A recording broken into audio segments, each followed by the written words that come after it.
여러분 안녕하십니까? 다니엘 드디어 9장을 마치고 10장에 들어갑니다. 와우, 큰 이 전쟁의 한복판에서 나온 느낌입니다. 다니엘 7장부터 다니엘 8장, 9장까지 정말 이 거대한 영적인 이 전쟁 마당에서 하나님의 뜻을 구분하고 주님의 놀라우신 섭리를 깨달을 수 있는 복된 시간을 가지면서 그 정말 큰 전쟁 마당을 통과해 나온 것 같은 그런 마음과 그런 감회로 10장의 문을 엽니다. 이 10장을 통해서 저는 여러분들과 같이 하나님께서 마련하신 성도님들을 위한 굉장히 중요한 하나님의 보증, 결국은 우리가 속한 이 영적인 싸움이라고 하는 이 싸움은 우리의 것이 아니라 하나님 것이라, 하나님이 이기신다는, 그리고 또 오늘날로 말하면 지난 과거에는 이기셨다는 사실을 확인하는 좋은 시간 갖기를 소원합니다. 예, 그렇습니다. 다니엘 9장을 통해서 우리는 인류 이 역사에 정말 가장 중요한 장면이 이미 다니엘 9장에서 그 일어날 수 있는 일과 그 때가 언제인지를 선언되었던, 그야말로 인류의 구속과 해방의 선언에 관한 얼마나 중요한 것이었는가 하면 천사도 살펴보기를 원하는 복음이었다. 이 장면을 우리는 보았습니다. 그리고 잊을 수 없는 일이죠. 지난 2000여 년 전 십자가에서 정말 우리 모든 인류의 아담 이후로부터 그 십자가 당시부터 오늘날 우리 시대, 그리고 오늘날 이후로부터 다시 새하늘과 새 땅이 이루어질 때까지 있는 그 인류의 모든 죄들을, 그 죄값을 갚으시고 우리의 구속과 우리의 모든 영원한 생명을 회복시켜 주시는 하나님의 거룩한 사역, 그래서 우리가 하나님의 아들로 다시 회복되는 놀라운 일을 위해서 십자가에서 다 이루었다, 요한복음 19장 30절에 말씀하신 그 주님의 말씀을 이제 하늘에서는 천군 천사들과 하늘에 있는 온 우주의 거민들 앞에서 요한계시록 12장 10절에 내가 또 들으니 하늘에 큰 음성이 있어 가로되 이제 우리 하나님의 구원과 능력과 나라와 그의 그리스도의 권세가 이루었으니, 와우, 이루었으니, 예수님의 구속의 모든 역사가 이루었으니, 우리의 구원의 모든 사역이 이루었으니, 와, 놀랍습니다. 거기다가 어디까지인가? 우리의 구원을 위해서 참소하고 하나님 앞에서 우리를 고소하던 우리의 형제를 참소하던 자, 곧 우리 하나님 앞에서 밤낮 찬소하던 자가 쫓겨났으니 이제 어떤 일이 벌어져요? 와, 우리의 구원은 정말 놀랍고 완벽하고 확실한 것임을 우리는 확인할 수 있었습니다. 사랑하신 성도 여러분, 전 다니엘이 선지자가 없었으면 물론 다른 선지자를 통해 주셨겠습니다만, 특별히 이 다니엘 9장이 없었더라면 우리를 위한 주님의 그 구속의 놀라운 사역과 역사가 우리들에게 정말 이렇게 뼈저리게 전달되고 살펴야 될 가치가 있는 하나님의 음성으로 들려졌다는 이 사실 때문에 얼마나 행복한지 저는 여러분들에게 지난 시간 이 9장의 이야기를 말씀드리면서 정말 신이 났었습니다. 잊지 말아 주십시오. 주님의 구원이 이루었습니다. 주님의 모든 역사가 이루었습니다. 사단은 이제 우리 인류를 향해서 할 수 있는 일은 참소하는 것이 아니라 미혹하는 일만 남아있어요. 그래서 저는 근래에 다니엘뿐만 아니라 예언의 파노라마를 중심으로 미혹하는 사단에 대한 이야기를 여러분에게 많이 말씀드리는 연유가 바로 거기에 있는 것입니다. 사단은 참소자가 아니에요. 이제는 미혹하는 자입니다. 그러나 미혹은 얼마든지 이길 수 있는 우리들의 보상이 있다는 사실을 생각하면서, 자, 이제 다 이루신 하나님의 역사, 여기서 그만 이 모든 것을 다 이루셨을까? 이제 또 그리고 또 주님은 그저 다 이루셨으니까, 내가 다 이루었으니까 너희들 그냥 믿고 살아라, 이렇게 하셨을까? 아니다. 아니다. 그 아닌 부분에 대한 이야기. 그렇다면 무엇이에요? 내가 끝까지 너희와 어떡하리라? 세상 끝날까지 함께하리라. 주님이 우리와 함께 하신다는 말씀은 곧 우리의 모든 길들을 주님께서 미리 보시고 말씀해 주셔서 듣기만 하면 유익이 있다는 사실을 알려주셨다는 것을 알 수가 있죠. 그것이 10장이 되겠습니다. 다니엘 10장은 바사왕 고레스 3년에 주어진 계시였습니다. 바사왕 고레스 3년에 주어진 이 계시였습니다. 이렇게 그때 누가 이 계시를 봤는가? 벨드사살은 느부갓네살 임금님이 포로로 끌려온 다니엘에게 하나님의 관련된 관계 이름을 버리고 바벨론의 주신인 벨 마르둑이라고 하는 신과 관련돼서 벨 마르둑이 너를 구원하는 보호자다 이런 의미의 이름으로 바꿔진 것이죠. 그래서 하나님은 나의 재판장이라고 하는 이름을 가졌던 다니엘이 그 이름이 그렇게 바꿔졌던 것을 보고요. 이상이 나타났는데 그 일이 참되니 곧 큰 전쟁에 관한 이상이었다. 그러니까 이 다니엘이 그 일을 분명히 알고 그 이상을 깨달으니라. 이 다니엘은 이상을 주어졌고 요 다니엘 10장 나오는 첫 번째 절은 다니엘이 이상을 보았고 이상을 본 일들이 무엇인지를 하나님께 일러줘서 완전히 알았다고는 그 다니엘이 깨달은 이상에 대한 이야기를 우리들에게 들려주고 있는 것입니다. 그래서 다니엘이 깨달은 이상인데 먼저 이 계시의 시점을 보면 바사왕 고레스 3년이라 그랬어요. 근데 고레스 임금은 원래 바사는 페르시아죠. 페르시아의 임금이었습니다. 페르시아의 그야말로 건국왕이라고 하는 국부죠. 559년경입니다. 기원전 559년경인데 그가 종족 외할아버지 나라였던 메디아를 549년에 이렇게 합병시키죠. 그러니까 페르시아 왕이었지만 곧 549년부터는 메대 왕이기도 합니다. 그런데 그는 또 리디아는 오늘날로 말하면 소아시아 반도의 끝, 터키 지중해와 연관되어 있는 그쪽이 이제 리디아, 메디아는 그 안쪽이니까 시리아 쪽이라면 거기서 리디아를 547년에 또 이렇게 정복하고 또 리디아도 속국으로 만들 리디아의 왕으로도 등극하게 됩니다. 그러면서 아시는 바대로 539년, 538년경에 기원전 바벨론을 멸망시켜서 바벨론의 이 왕으로도 등극하게 되는 것이죠. 그러니까 페르시아 왕 고레스 3년이라고 하는 말은 뭘 말했는가 하면 원래 오리지널 페르시아의 이렇게 그 나라가 페르시아가 세워지고 그 페르시아의 국부로 등극한 그때를 말한 게 아니라 이것은 다니엘이 바벨론에 있었기 때문에 바벨론이 멸망한 이때부터 고레스 3년은 적용되면 되겠습니다. 분명하죠? 그러니까 539년, 538년이면 3년이면 536년과 535년경에 주어진 계시가 되겠네요. 이 계시가 되는데 다니엘 10장은 실제 다니엘 11장, 다니엘 12장까지 계속된 예언이에요.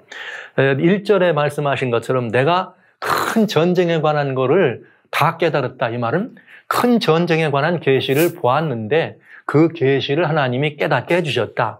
그래서 다니엘 10장에서는 그 전쟁에 매우 중요한 이 전쟁의 의미와 관련된 것에 매우 중요한 그러나 이 모든 역사가 큰 전쟁이 있다. 그러나 성도들은 뭐 하지 말라? 다니엘아 두려워 말라.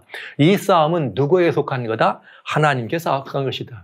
그리고 이 싸움은 누가 한다? 대군 미가엘이 한다. 이걸 미리 말씀하신 위로와 보증으로 주신 것이 10장이고 그 전쟁의 내용이 기록된 것이 11장과 12장이 되겠습니다. 그러니까 이거는 하나의 계시입니다. 장으로는 나눠져 있지만 그러나 장으로 나눠진 것도 의미가 있어요. 왜냐하면 10장은 말씀드린 것처럼 모든 전쟁은 하나님께 속한 것이요 대군 미가엘이 이긴다 하면서 먼저 그 전쟁을 두려워하지 말라 이런 것들을 성도들에게 위로 주신 말씀이 있고 나서 11장에 전쟁의 내용이 설명되고 어떻게 이 어둠의 역사가 있는가를 설명해 주고 그리고 마지막에 이긴다고 하는 대군 미가엘이 계시록 12장 1절에 그 마지막 시대에 그 전쟁을 마감하기 위해서 대군 미가엘이라는 것이 휘장이 기록되어 있습니다. 그래서 10장부터 12장까지는 하나의 예언이다 하는 것을 우리는 알 수가 있죠. 그래서 다니엘 10장과 11장, 12장은 계속된 예언인데 이 10장이 주어진 것을 보면 어디서부터 주어졌느냐면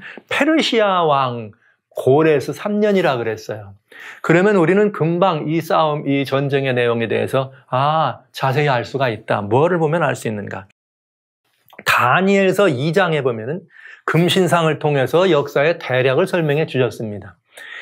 그러면서 중간 부분이 이렇게 좀 빠져 있는데 그거를 다니엘 7장에는 네 짐승을 통해서 그 중간 부분이 어떻게 되는지를 자세히 설명해 주십니다.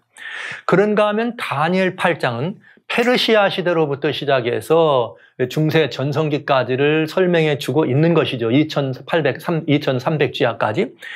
그러면 하나님께서는 2300주야 이후에는 어떻게 하셨을까? 물론 하나님은 요한계시록을 통해서 십자가 이후에 또 계시에 대한 것을 주셨지만 하나님은 다니엘을 통해서 2300주야 이후에도 일어날 일들에 대해서 자세히 설명을 하십니다. 그래서 페르시아부터 시작되니까 다니엘 8장과 굉장히 밀접한 관계가 있다는 걸 먼저 말씀을 드리면서 다니엘 10장을 열어가 보면 10장부터 12장까지는 2300주야 이후에 대한 사건이 자세히 기록된 것임을 알 수가 있다. 이렇게 말씀을 드리겠습니다. 다니엘 10장은 대군 미가엘에 관한 이야기예요. 싸움은 하나님께 속한 것. 그리고 하나님의 이 모든 주권으로 우리들을 보호하시고 이긴다는 약속이 들어있는 대군 미가엘이 다니엘 10장의 대주제입니다. 그렇기 때문에 다니엘 10장의 내용을 자세히 살펴보면 5 부분으로 나눠 있죠. 그러면서 깨달음을 위한 다니엘의 기도, 이상을 보았을 때 깨달음을 위한 다니엘의 기도가 나오고 그 기도의 응답이 직접 주어지는 이제 우리 놀라운 사실을 이제 보게 될 거예요. 그 다음에 그 응답이 주어지면서 이 계시록, 이 다니엘에게 준 그 이상의 배후가 그 이상에 일어나고 있는 그 모든 영적 사실의 배후가 무엇인지를 자세하게 설명해 주십니다. 그런 다음에 그 모든 싸움이 있을 때 그 모든 싸움의 대주제는 누구이다? 대군 미가엘이다. 그리고 이 싸움은 미가엘에 속한 것이요 미가엘이 이긴다 하는 것을 우리들에게 보여준 것이죠. 그리고 우리 그리스도인들로서 주님과 대면하는 신성과 세속의 대면이 어떻게 진행되는지를 우리들에게 또 보여주는 다니엘 10장의 이 말씀입니다. 그러니까 다니엘서나 어떤 예언서를 볼 때는 모두가 다 예언만 돼 있는 건 아니죠. 다니엘서는 특별히 제가 여러분들과 나눌 때 영웅 다니엘이다 이렇게 말씀드렸어요. 하나님의 영웅 다니엘 이야기다.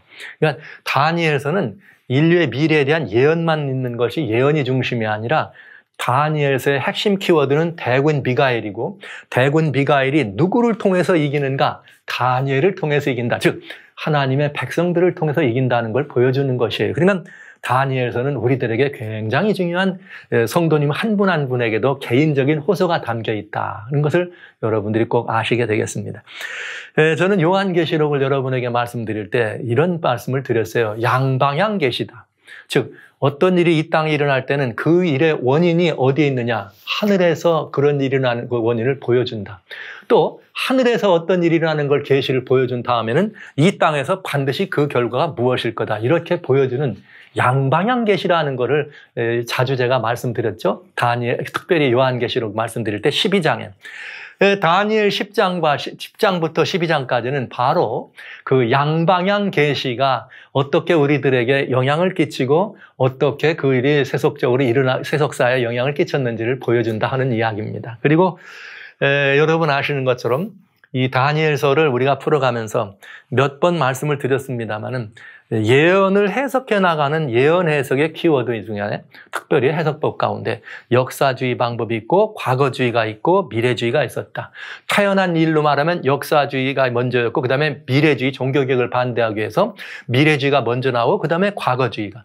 그러나 이 미래주의가 나중에 기독교를 통해서 세대주의로 바뀝니다. 제가 그래서 가끔 과거주의를 먼저 말씀드릴 때가 있죠. 그렇게 되어 있지만 성경을 자세히 살펴보면 역사주의적으로 풀어가는 것이 훨씬 종교개혁자들의 해석법이기도 하였지만 성경 이해가 분명해진다는 걸 알 수가 있어서 그 역사주의적인 내용이 다니엘 10장은 정말 고스란히 그렇게 표현되는 것을 알 수가 있어요. 그래서 우리는 이 다니엘 10장을 그렇게 흥미진진하게 볼 수가 있겠네요. 그럼 한번 들어가 볼까요?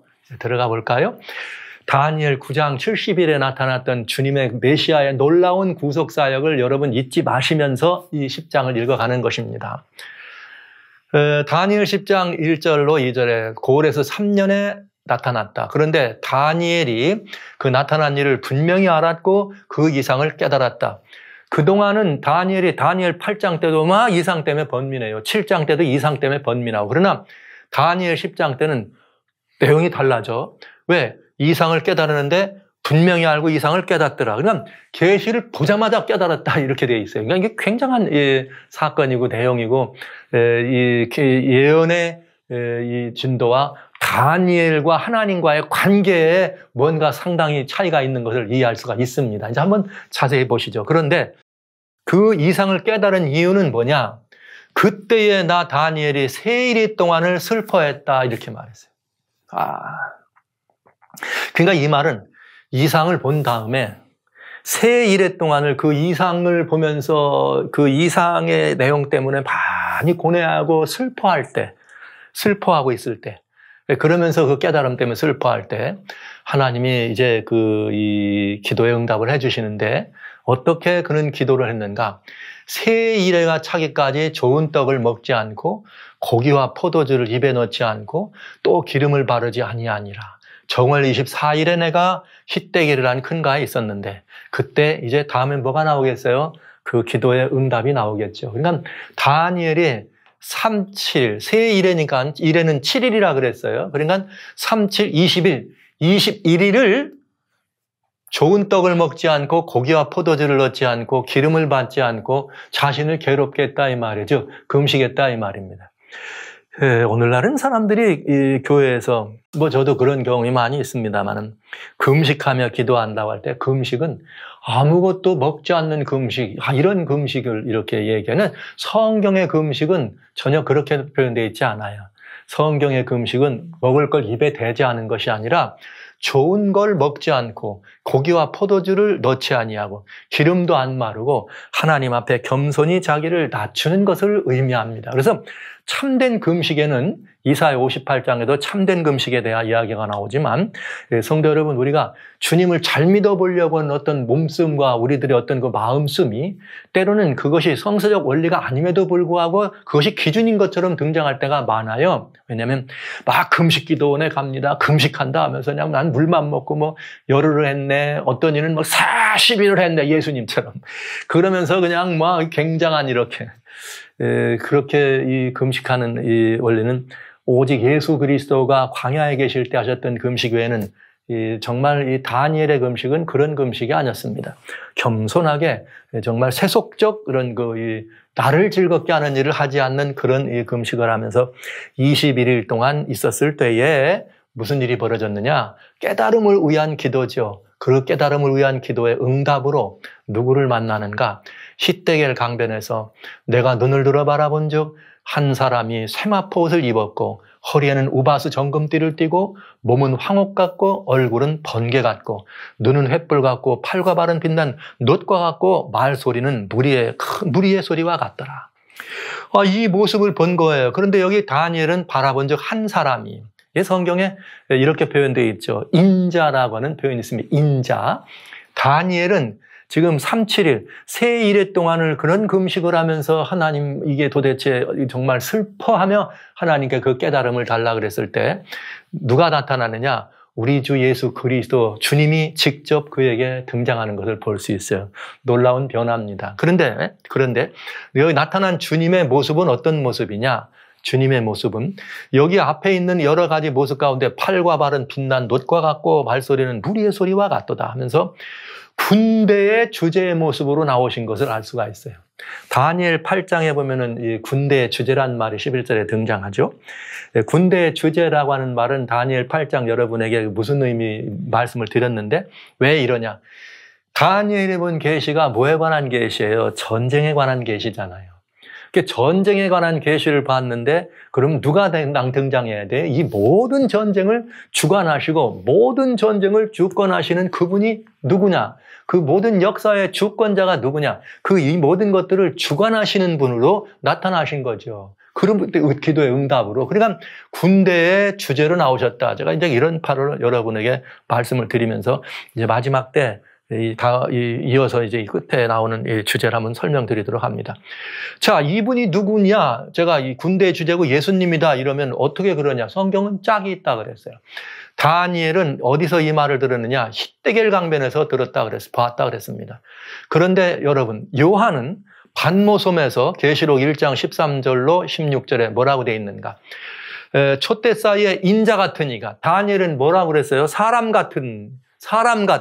근데 요한은 인자 같은 말이죠. 인자, 사람. 발에 끌리는 옷을 입고 가슴에 금띠를. 다니엘은 세마포 옷을 입고, 그 다음에 가슴에는 우바스 정금띠를. 근데 요한이 본 건 뭐예요? 가슴에 끌리는 옷을 입었다. 세마포, 제사장의 옷입니다.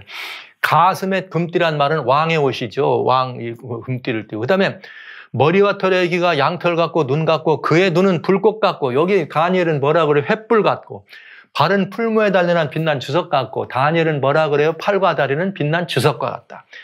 그의 음성은 많은 물소리와 같으며 다니엘은 뭐라 그랬어요? 물 위의 큰 음성과 같다. 같은 모습이죠.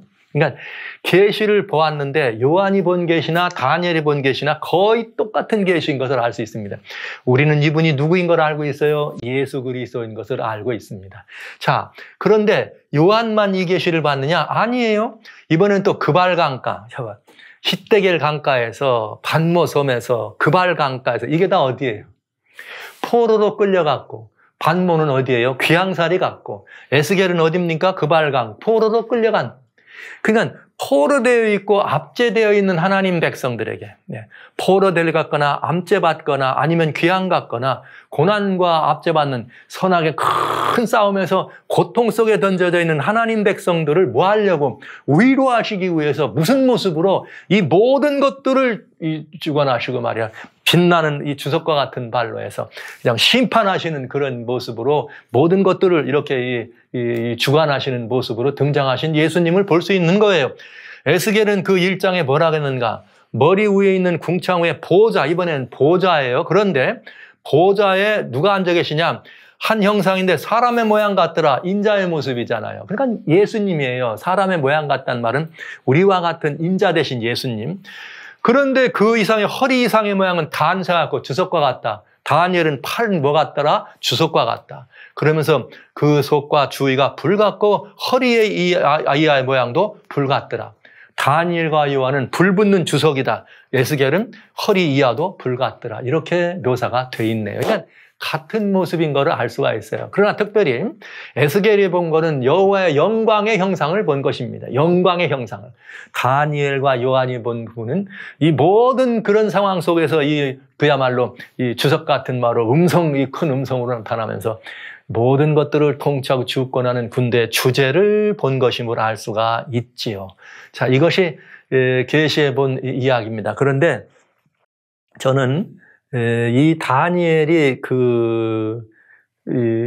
대주제이신 예수님을 만나는 장면을 보면서 깊어지는 영성, 깊어지는 관계다 하는 말씀을 여러분에게 잠깐 다니엘 10장을 통해서 꼭 여러분들에게 빠지지 않고 들려줘야 될 말씀을 좀 설명드리겠습니다. 이 다니엘서는 말이죠. 1장부터 6장까지는 다니엘이 직접 계시를 보거나 꿈을 꾼 게 없어요. 뭐 아시는 바대로 느부갓네살 임금님이 꿈을 꿨든지 아니면 또 느부갓네살 임금님이 또 이 4장에도 꿈을 꾸는 그런 남의 꿈이죠. 그 꿈을 해석해내. 그런가 하면 또 이렇게 5장에서는 하늘의 분덕에 써있는 하늘의 글씨를 다니엘이 해석해낸 다른 이들이 직접 다니엘이 계시나 이상을 보지는 않습니다. 그런데 다니엘 7장부터는 직접 이상을 봅니다. 희한하죠? 다니엘 7장에는 직접 이상을 보는데 네 짐승과 작은 꿀에 관한 이상인데 이때부터는 어떻게 다니엘의 1장과 6절에는 기도하면서 그 꿈의 의미를 이해하는데 하나리조로 다니엘 7장 때는 어떻게 하느냐? 그 곁에 모신자 중 하나에게 나아가 일의 진상을 묻더라. 그러니까 모신자니까 천사들 중 하나에게예요. 그 다음에 다니엘 8장은 양과 염소와 뿔, 즉 작은 뿔의 이상인데 이번에는 누가 일러주느냐? 이번에는 여기에 이 다니엘이 이상을 봤습니다. 뜻을 알고자 할 때 이번에는 사람의 목소리가 있어서 외쳐가로되 가브리엘아 이상을 사람에게 깨닫게 하라. 즉 사람의 목소리라고 하는 말씀은 여러분 잘 기억해 두시고요. 음성이 나는데 이번에는 누구를 가서 이렇게 설명을 들어요. 그 모신자 중 하나니까 천사들 중 하나지만 이번에는 그냥 천사가 아니고 누구? 가브리엘이 이 음성을 통해서 가브리엘이 나타납니다. 목소리가 가서 깨닫게 하라 이렇게. 그런데 다니엘 9장은 70일의 이상과 메시아 사역을 들을 때 다니엘이 기도합니다. 기도하면서 간구할 때 이번에는 뭐라 하겠느냐. 내가 말하여 기도할 때 이전 이상 중에 본 그러니까 8장의 이상이 있었으니까 가브리엘이죠. 그 사람 가브리엘이 빨리 날아서 나에게 나타나면서 뭐라 하겠느냐. 내가 기도를 시작할 즈음에 명령이 내렸다. 여러분, 제가 지금 이 단계별로 말씀드리는데 조금 달라지는 거 느끼세요? 내 것이 아니고 기도로만 하나님의 응답을 받던 다니엘이 7장부터는 천사들에게 묻고 답하고 8장에는 그 중에서도 가브리엘 천사가 직접 보내심을 받고 9장도 어떻게 해요? 이번에는 기도하려고 무릎 꿇자마자 바로 그 즈음에 기도할 즈음에 빨리 가서 명령을 해서 알려줘라. 이렇게 명령을 받았다는 거 아닙니까? 그러면서 다니엘 10장 큰 전쟁에 관한 이상입니다. 큰 전쟁에 관한 이상을 볼 때는 어떻게 됐느냐. 그때 눈을 들어 바라본 즉 한 사람이 세마포 옷을 입고 우바스 정금띠를 띠었다. 와우.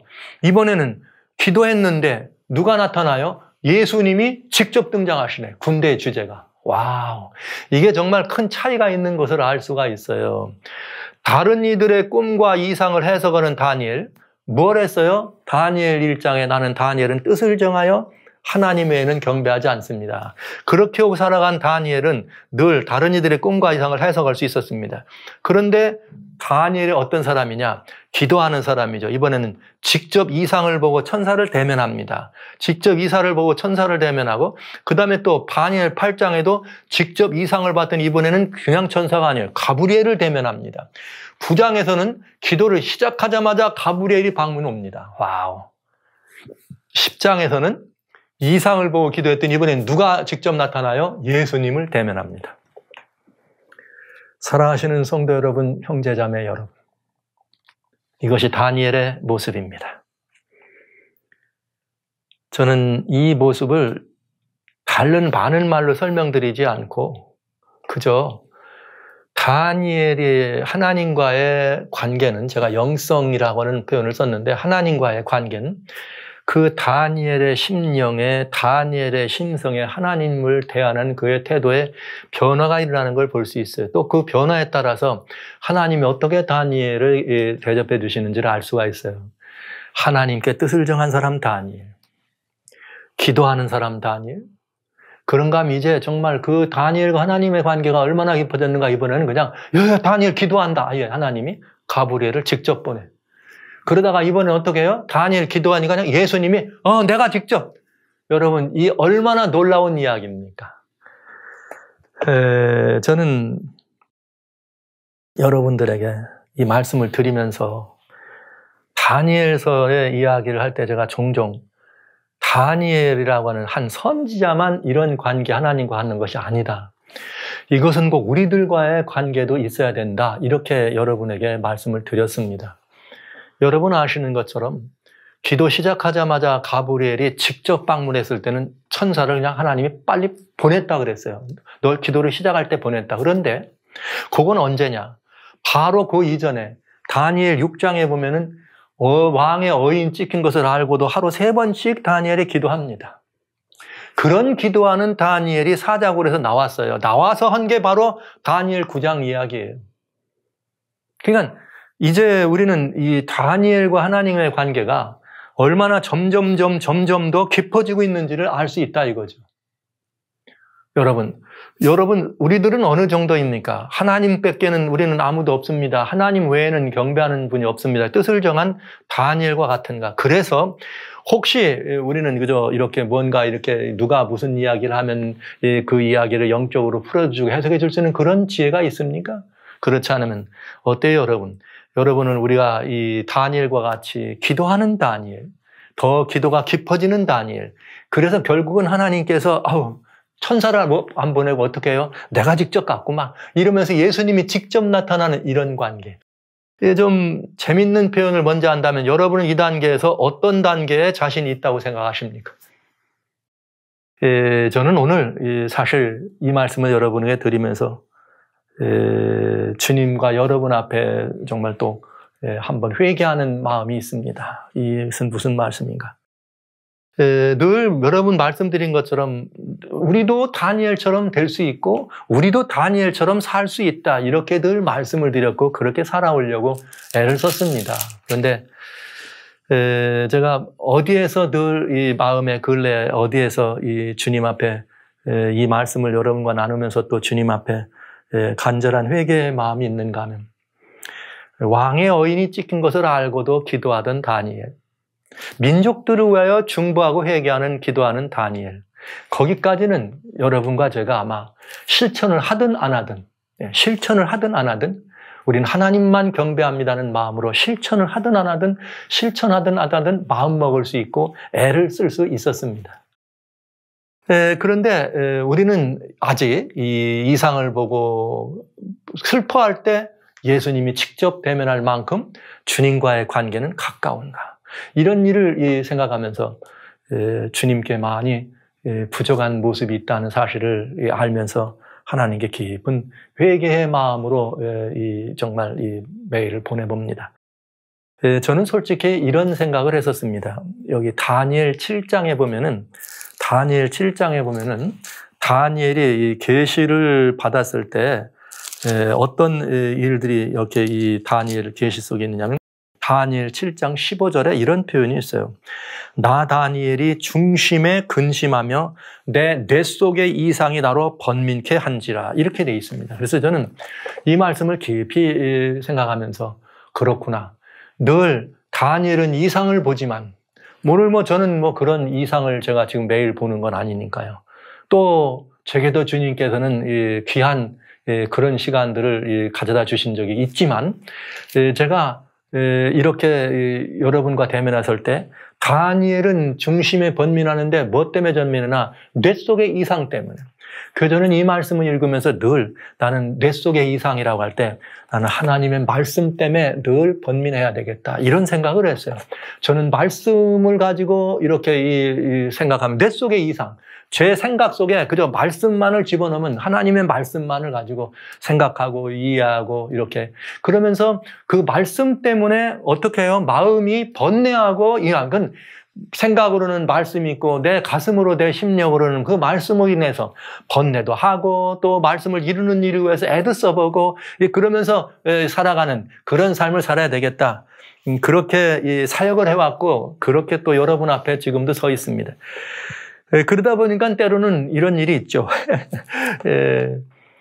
집사람이 갑자기 자다 말고 깨울 때가 있어요. 종종 깨웁니다. 그래서 왜 그런가 하면 제가 자면서 설교할 때가 있어요. 또 자면서 성경을 공부할 때가 있어요.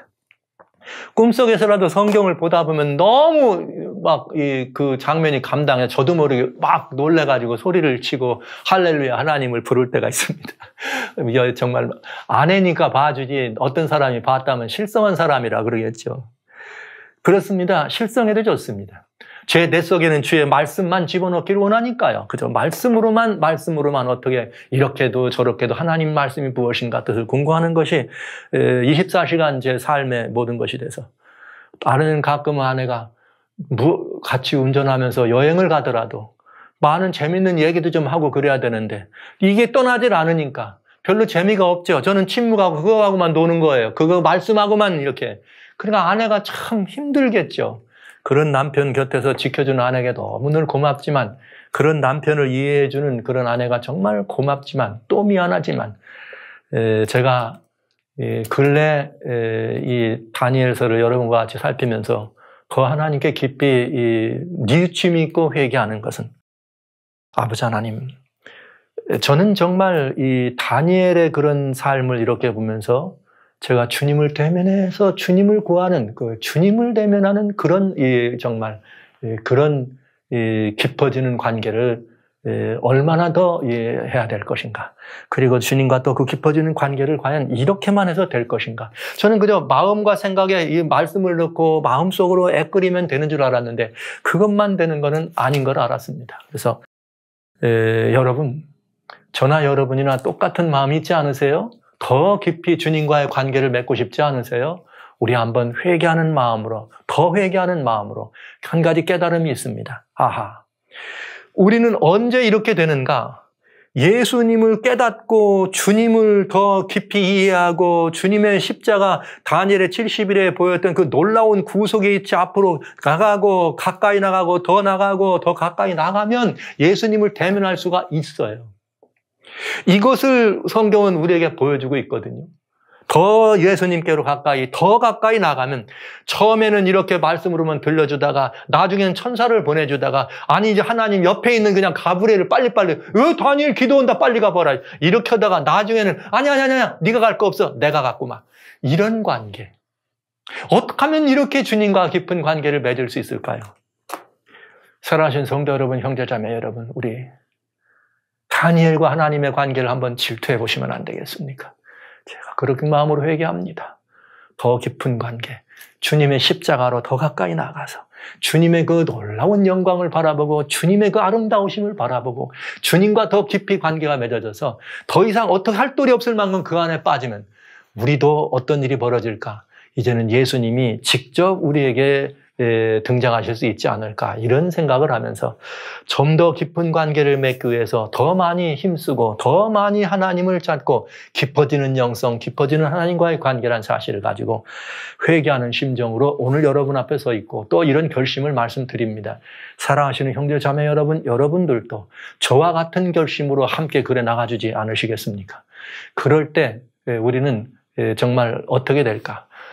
우리 하나님께서 이 군대의 주제에 대해서 이제부터 우리의 기도의 제목을 좀 바꿔보기를 원합니다. 다니엘의 깨달음을 위해 구하고 무언가를 구하는데 이제 우리는 무엇을 구하지 말고 누구를 구하는 기도를 했으면 좋겠다 이렇게 생각이 듭니다. 뭐 중보도 좋고 뭐 여러 가지 다양한 필요도 좋고 나를 구원해 좋고 다 좋은데 그러지 말고 이제부터 우리의 기도는 누구를 구하는가? 요한복음 16장 23절로 24절에 그날에 너희가 아무것도 내게 묻지 않는다. 내가 진실로 너희에게 이르노니 너희가 무엇이든지 아버지께 구하는 것을 내 이름으로 주시리라. 지금까지는 너희가 내 이름으로 아무것도 구하지 아니하였으나 구하라. 그리하면 받으리니 너희 기쁨이 충만하리라. 그래서 우리는 구합니다. 많은 것들을 구합니다. 무엇든지 주님이 구하라 하기 때문에 구합니다. 그러나 저는 오늘 우리들의 구하는 그 구함의 이 대상을 한 가지를 요약할 마음이 있는 것이죠. 그것은 무엇인가?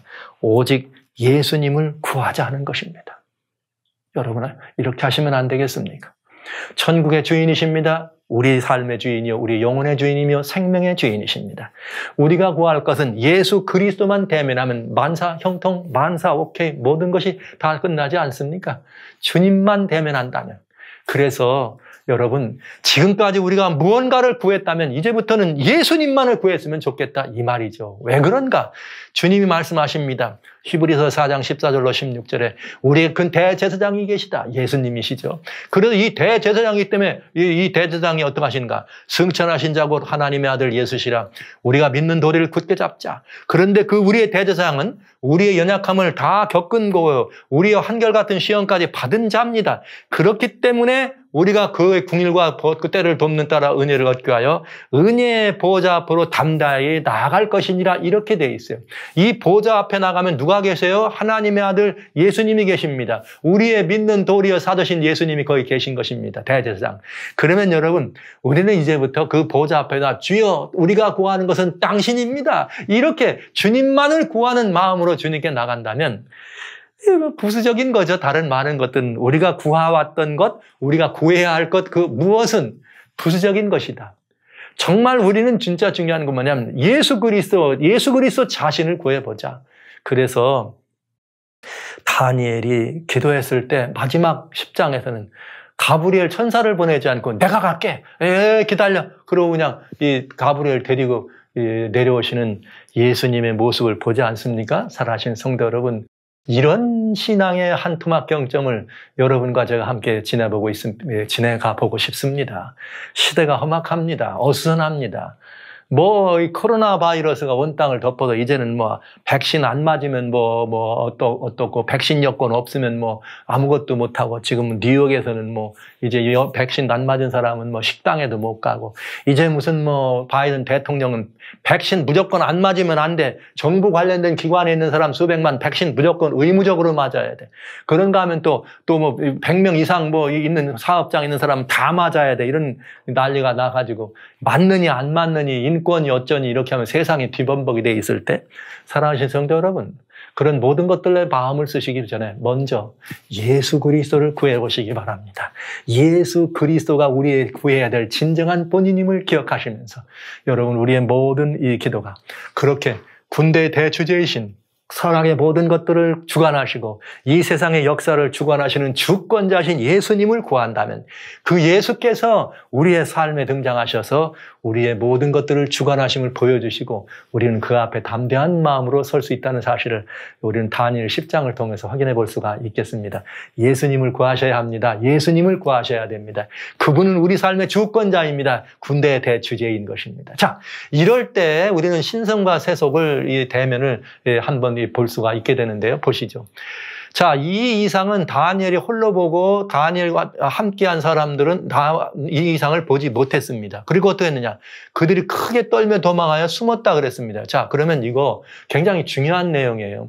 자, 어떤 사람은 이 이상 예수 그리스도를 바라보는데 물론 다니엘은 그 예수를 바라볼 수가 있었습니다. 그러나 다른 많은 존재들은 볼 수가 없어요. 크게 떨며 도망하고 숨었습니다. 와우, 놀라운 일이죠? 여러분, 이게 신성과 세속의 대면이에요. 하나님의 신성을 죄인은 대면할 수가 없어요. 그런데 여러분, 죄인은 대면할 수 없는데 다니엘은 그 이상을 볼 수가 있었는데 그와 함께한 사람들은 보기는 그냥 다 도망가고 자빠진 것을 볼 수 있습니다. 그러나 그럼에도 불구하고 다니엘도 어떻게 됐느냐?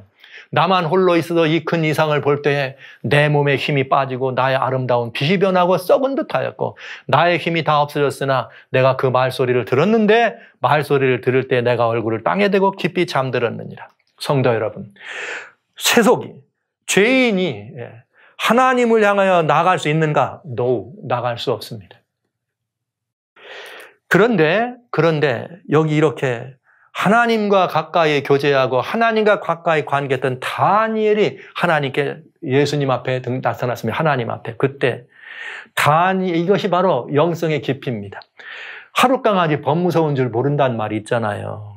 모르면 그냥 그런 걸 할 줄 몰라. 그러나 다니엘의 하나님과의 관계는 너무 깊은 관계에 가다 보니까 다니엘의 그 예수님을 대면하는 순간 인자 같은 이로 오신 모습, 우리와 같은 모습으로 오신 예수님이에요. 인자 같은 예수님에 오셔서 그 영광을 대면하는 순간 자기는 아무것도 아닌 걸 아는 것이에요. 완전히 썩은 것 같이 자기는 썩어 냄새나는 존재라는. 왜? 이 신성을 대면할 때 이 세속에 찌어져 있던 내한테 다니엘과 같은 위대한 선지자, 다니엘과 같은 하나님이 인정하는 의인도 자기를 뭐라고 그래? 난 썩었다. 나는 썩었다. 바울이 배설물과 같다 한 거하고 똑같은 표현 아닙니까? 여러분, 이것이 하나님의 신성을 대면하는 영성이 깊은 관계로 하나님을 깨달은 사람의 태도였습니다. 나는 아무것도 아닙니다. 하나님의 영광 앞에는 아무것도 아닌 것을 깨달은 것이죠. 그렇다면 여러분 하나님 앞에 뭘 드리려고 그렇게 많이 몸쓰고 마음 쓰세요? 무언가 하나님 앞에 일에 2번씩 금식하고 매일 아침마다 뭘 하고 무슨 새벽 기도를 빠짐없이 하고 산기도를 어찌하고 선교지를 어찌하고 헌금을 어찌하고 봉사를 어찌하면 하나님 앞에 어때요? 그러면 어떨 것 같습니까? 그 모든 것들이 다 썩은 듯 변한다는 사실을 여러분 이해하시기 바랍니다. 하지 말라는 말이 아니에요. 그런 것들이 여러분들의 의의 옷이 되지 말아달라는 이야기입니다. 우리는 다 하나님 앞에 아무것도 아닌 이런 존재이라는 사실을 우리는 알게 될 때에 비로소 우리의 영성이 정말 깊을수록 하나님의 영광을 더 크게 이해하고 바라볼 수가 있다. 그래서 사도 바울이 그런 말을 했잖아요. 죄가 깊은 곳에 은혜가 더하니라. 내 자신의 죄됨을 깨달으면 깨달을수록 하나님의 영광, 그 영광 앞에 있는 내가 얼마나 하나님의 은혜가 큰지를 알 수 있다는 이야기. 다니엘서에서 우리는 그걸 봐요. 보실까요? 야곱은 여러분 어떤 일이 벌어졌어요? 그 아버지를 속이고 도망치다가 이 브엘세바 광야에서 방황하면서 그냥 거기서 긴 후에 잠들었을 때 하나님의 사닥다리가 내고 오르내리라는 여호와의 사절을 발견했을 때 야곱은 오라 두렵도다. 이곳이요 다른 것이 아니라 이는 하나님의 전이요 하나님의 분이라다. 양심이 민감한 사람들, 하나님과 관련이 깊은 사람들은 다 그 하늘을 대면할 때 이런 두려움이 있었다는 것이, 이 두려움은 아까 다니엘과 함께한 다른 사람은 무서워서 도망가더라, 이런 두려움이 아니에요. 이건 진정한 경외예요. 하나님에 대한 그 위대하심에 대한 자신의 깊은 이런 것들을 볼 수 있죠. 욥 보실까요? 욥이 얼마나 의인입니까? 하나님이 인정하는 의인이잖아요. 그 욥이 이 친구들과 대화 끝에 나 아무 잘못 없어. 내가 뭘 잘못했다고 벌 받아. 이렇게 했는데 하나님께 나와 대면할 때 내가 다하여 주께 귀로 듣기만 하였더니 이제는 눈으로 주를 뵙습니다. 그러므로 내가 스스로 하나고 티끌과 재 가운데 회개하나이다. 와. 그 의인이 하나님을 대면할 때 자신의 의인은 아무것도 아니라는 걸 깨달은 것이죠. 이것이 진정한 그리스도인의 태도입니다. 진정한 그리스도인의 태도. 왜 제가 이 말씀을 드리는가?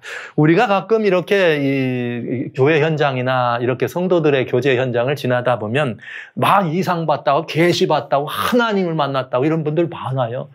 그래서 제가 늘 보면서 걱정하죠. 대부분의 그런 분들이 또 막 난 예수님을 만났는데 그분의 품에 앵겼다. 그리고 뭐 주님이 내 손을 긋고 끌어갔다. 부러워요. 그런 모습을 들으면 저렇게 보실 수 있구나.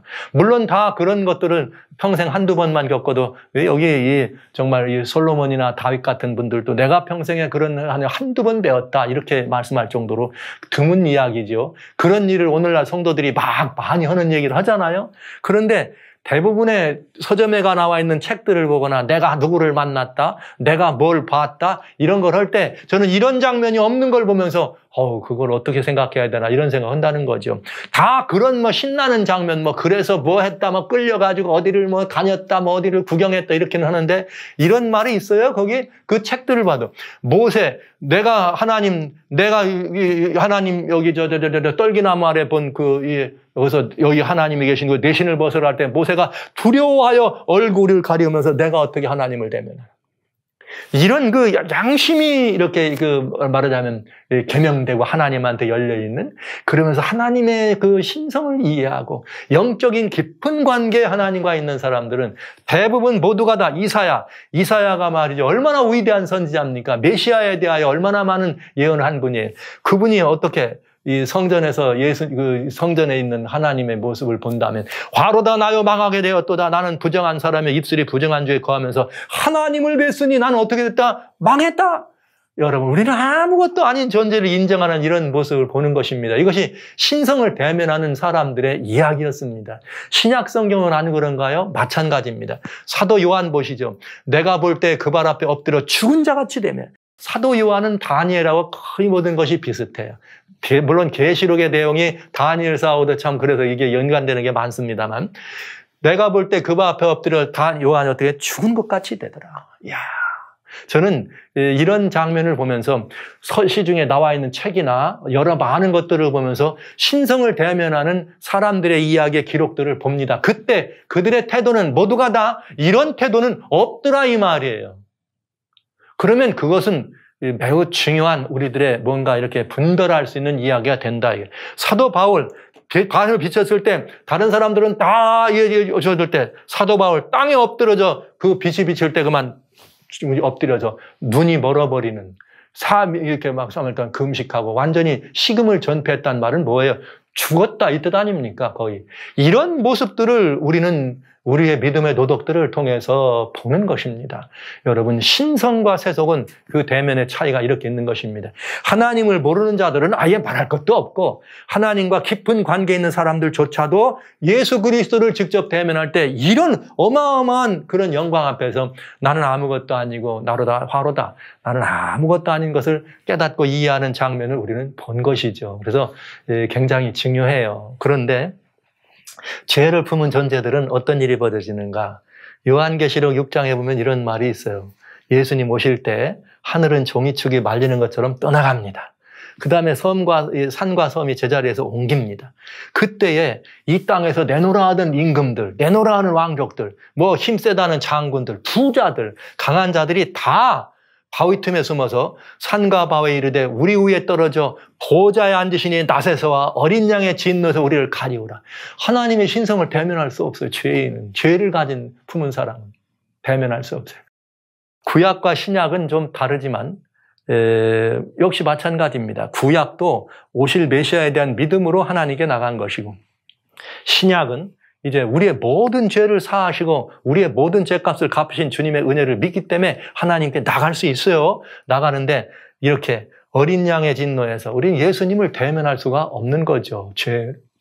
죄를 포기하지 않고 끓이고 있는 사람들은 그들의 진노의 큰 날이 이르렀으나 누가 능히 서리요. 이렇게 하면서 신성을 대면할 수 없는 세속의 모습을 봅니다. 그래서 사도 바울은 그 복음을 거절한 자들에게 마지막 때 하나님을 모르든지 우리 주 예수의 복음을 복종치 않는 자들에게는 형벌을 주신다. 조심하세요. 하나님을 모르는 자들과 우리 주 예수의 복음을 복종치 않는 자들, 이런 자들이 주의 얼굴과 그의 힘의 영광을 떠나서 영원한 멸망의 형벌을 받을 것이다. 영원한 멸망. 여러분, 이 모습을 보면서 신성과 세속의 대면은 이렇게 엄청난 차이가 있다. 여러분은 어떤 바늘에 들어가기를 원하십니까? 저는 오늘 위대한 하나님의 이 선지자 다니엘의 이야기를 보면서 여러분들에게 우리도 한번 그날을 위해서 예비해야 되지 않겠느냐. 무슨 말인가? 데살로니가후서 1장 8절로 9절에 그날에 강림하사 그의 성도들에게서 영광을 얻으시고 모든 믿는 자에게서 기이 여김을 얻으시리라. 할렐루야. 어떻습니까? 다른 복음을 하나님을 모르고 복음을 복종치 않은 자들은 그냥 막 형벌이 있어가지고 바위야 산아 내게로 던져라. 어린 양과 저 아버지의 모습에 나를 덮어달라. 두렵고 떨려서 그냥 볼 수가 없었는데 성도들은 어때요? 성도들은 이미 그 주님의 속죄의 모든 공과를 믿고 주님 앞에 나온 성도들은 어때요? 영광을 얻고 그에서 기이함을 얻느니라. 그래서 저는 이제 우리들이 해야 될 일이 뭐냐? 우리 하나님과 주 예수 그리스도의 은혜대로 우리 주 예수의 이름이 너희 가운데서 영광을 얻으시고 너희도 그 안에서 영광을 얻게 하려 합니다.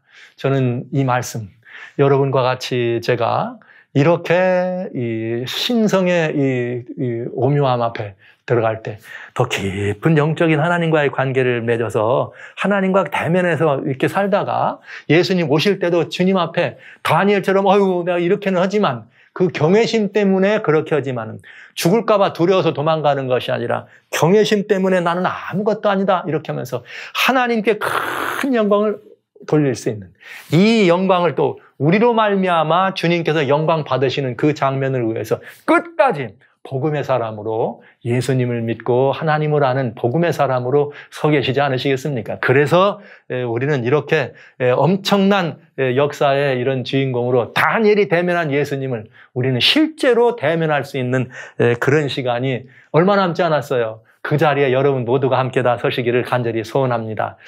그러면서 이제 이 신상과 이 대응을 이 장면을 우리가 보면서 다니엘의 이런 이 광경 속에 나와 있는 이 장면이 우리는 살아서 예수님을 이렇게 대면할 수 있는 영광스러운 주님을 우리가 대면하고 우리가 살아서 주님께 큰 영광을 돌릴 수 있는 그 자리에 여러분 모두가 함께 서시고 저와 함께 또 그때 큰 영광 하나님께 돌릴 수 있을 만큼 주님과 깊은 관계, 더 깊은 영성의 관계로 하나님께 가까이 나가서 아주 밀접한 관계를 맺었으면 좋겠습니다. 그래서 여러분 우리도 지금 다니엘처럼 이제 우리가 기도할 때 아직까지 말이에요. 여러분 천사가 여러분 직접 기도 응답 갖다 준 분 들으신 분 계세요? 혹시 계시다면 정말 너무너무 박수 쳐드릴 만한 일이에요. 아니면 또 여러분 어떠세요? 아니면 뭐 음성이라도 하나님 들려서 기도의 이걸 받으신 적이 있어요? 그러신 분들은 효과는 많이 있으시겠죠? 예. 욕심이 납니다. 우리 다 회개하는 심령으로 하나님과 깊은 관계를 맺어서 주님께서 가브리엘 보낼 게 아니야. 가브리엘 하나 너가 갈 거 아니야. 내가 갈 거야 하고 이렇게 주님이 직접 찾아서 우리를 대면해 주신 그만큼 깊은 관계에 들어갔으면 좋겠다는 욕심을 내면서 이제 10절 읽도록 합니다. 이 한때 어떤 일이 벌어지는가. 자, 10절부터 계속 한번 읽어보도록 그렇게 하겠습니다.